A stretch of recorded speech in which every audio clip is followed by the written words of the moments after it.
نحمده ونصلي ونسلم على رسوله الكريم اما بعد اعوذ باللہ من الشیطان الرجیم بسم اللہ الرحمن الرحیم۔ تین باتیں عرض کرنی ہیں۔ پہلی بات تو یہ کہ یہ ایام خصوصاً ختم نبوت کے معاملے کے حوالے سے بڑے خاص ہیں، اس کا ذکر کیے بغیر چارہ کار نہیں۔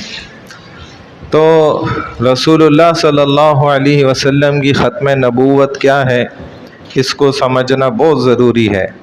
جس طرح ختم امت ہے، یہ امت آخری ہے، ایسے ہی ختم نبوت ہے، یہ نبی آخری ہیں، نبی آخر الزماں ہے، خاتم النبیین ہے۔ انا خاتم النبیین لا نبی بعدی، میرے بعد اب کوئی نبی نہیں ہے۔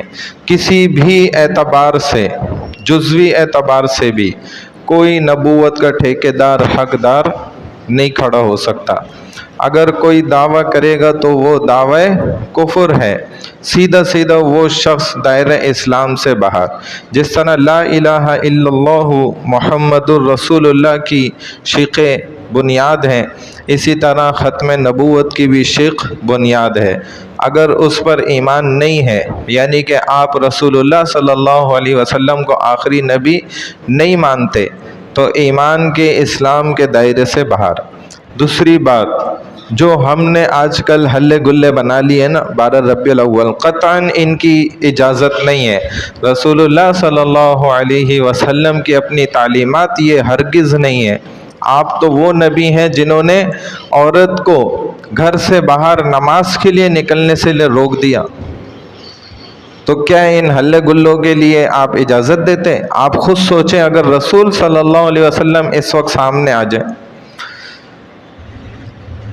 تو آپ کو کس قدر تکلیف ہو کہ یہ عیسائیوں والا کام ہم کرنے کھڑے ہو گئے، جو کرسچن کرتے ہیں برتھ ڈے منانا۔ یہ مطلب اسلام میں ہم نے کہاں سے ثابت کیا؟ کوئی دلیل ایک لے کر آ جائے قرآن سے، حدیث سے۔ الٹی سیدھی ڈینگے مارنا، سوشل میڈیا پہ بیٹھ کر فضول کہانیاں جوڑنا، یہ قطعاً اس کی اجازت نہیں ہے۔ یہ سب فضول باتیں ہیں کہ ادھر سے کھینچ کر جو ہے نا وہ بات نکالی جائے، ادھر سے کھینچ کے نکالی جائے، ادھر سے کھینچ کے۔ بھائی رسول اپنی زندگی میں کرتے، صحابہ کا ایک اتنا لانگ ٹائم پیریڈ گزرا، آپ کے بعد خلافت گزری صحابہ کی، اس میں اس کو ایک دفعہ تو کوئی کر لیتا، کچھ بھی ثبوت نہیں۔ اسی لیے ہم ڈنکے کی چوٹ پر کہتے ہیں، ہے کوئی مقابلے پہ لے کر آئے، آ جائے، بات کر لے سامنے کھڑے ہو کر۔ بڑی حیرت کی بات ہے کہ رسول اللہ صلی اللہ علیہ وسلم کے نام پر آپ دھوم دھڑکا کر رہے ہیں، حالانکہ رسول صلی اللہ علیہ وسلم کو تو ہلکا سا شور شرابہ پسند نہیں تھا۔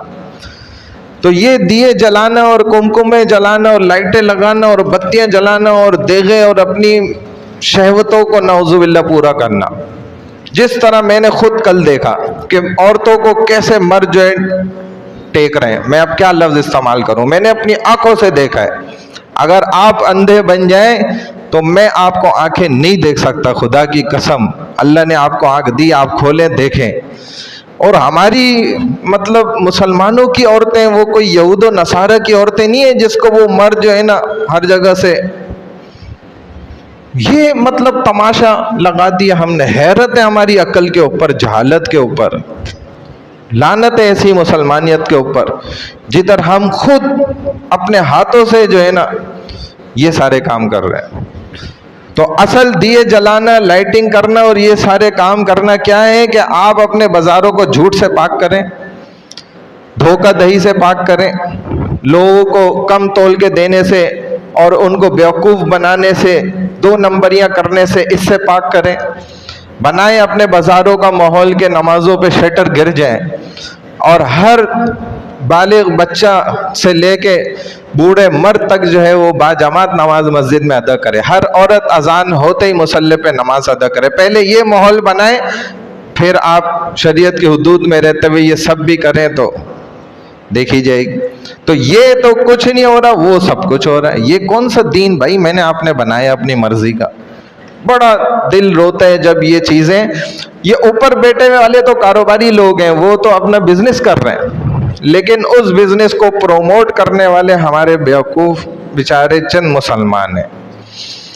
حضور کی شان میں بھی بہت اچھی تقریریں کر لوں، آپ سب نعرے لگائیں گے، واہ واہ کریں گے، ایسی تقریریں مجھے بھی آتی ہیں کرنا، لیکن حضور کی تکلیفوں والی زندگی کو بیان کرنا، مشقتوں والی زندگی کو اجاگر کرنا، سامنے لے کر آنا ان پہلوؤں کو جس میں آپ نے فاقے کیے اور آپ نے کیسی کیسی پریشانیاں اٹھائیں، کیا کیا تکلیفیں آپ نے برداشت کی دین کے راستے میں، ان باتوں کو بیان کرنا، اس کے لیے کوئی تیار نہیں ہے۔ کوئی ایک بات میں نے کہیں نہیں سنی ایسی اس پورے ابھی تک ربیع الاول کے اندر۔